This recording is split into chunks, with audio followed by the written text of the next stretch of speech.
Sa kasalukuyan, kamusta kayo Martians? Today is day 1 of 2025. And finally, we're gonna be doing this. Sinimplihan muna natin. Sobrang labo ba? Simplihan muna natin at simulan natin sa pag-vlog gamit ang iPhone. Right now, I'm gonna go ahead and transition papunta sa camera, dahan-dahan, slowly. But we're gonna do this all over again. And it's a brand new year. It's a brand new start for almost literally everything. But this time, it's not coming back strong. It's no longer, finding out what's up for us. But for this year, it's about... Masasabi ko lang, itong taon na to is about sa pagpapatuloy ng grind na nasimulan natin ng malupit sa 2024. Kaya ayun, titignan natin kung ano ba mangyari ngayong taon. And I will do my very best para mag-vlog for 365 days. Non-stop. Pero kasi kung iisipin nyo, Martians, parang ang hirap nga naman kung mag-vlog ako ng 365 days. Despite the fact na, alam niyo, I've been vlogging ever since 2017. And nakapa ko na yung style ko in vlogging. But trying to do this for 365 days is actually a very difficult thing to actually start, given na gagawin mo to daily on a short pace, on a different style, and anong klaseng editing ang gagawin ko dito.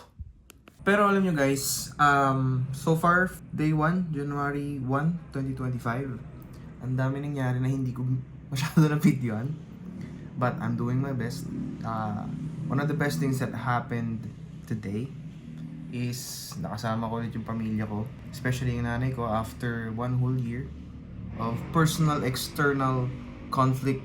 But family drama is natural for character development as a person. And wala ko ibang inisip today at na-realize today na sobrang thankful ko sa lahat ng experience ko sa pagpapalaki nila sa akin, kasi hindi ako magiging super duper tinong tao paglabas ng bahay. And given na yung background ko is religious, nung lumabas ako ng bahay, yun yung naging ako. Parang genuinely ito yung sinasabi ko sa inyo. I just want to be transparent syempre sa vlog, pero kung nasa na kayong part ng vlog na to. Pero isa sa mga goals ko rin today is mabigyan ng family picture si bossing natin, which is super duper awesome on my end. Basta, dami kong... Pero alam niyo naman na kailangan natin maging super duper slightly private. Pero, siya kasi tinurukan ako nitong bossing ko maging private person. Kaya, ayun. But today, this year, for 365 days, mag-vlog tayo sa mga kaganapan natin. Dahil bukas, mag-iisip tayo ng content. Bukod sa magko-content tayo, i-BTS natin yung content para may daily posting tayo. At syempre, ayun, I guess this ends my first day of 2025 vlogging for 365 days straight. Huwag na natin isipin yung duration, yung laman.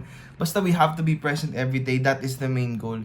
No matter what the duration, no matter what the time, and no matter what the type of content we're gonna put out. See you guys tomorrow. Peace out.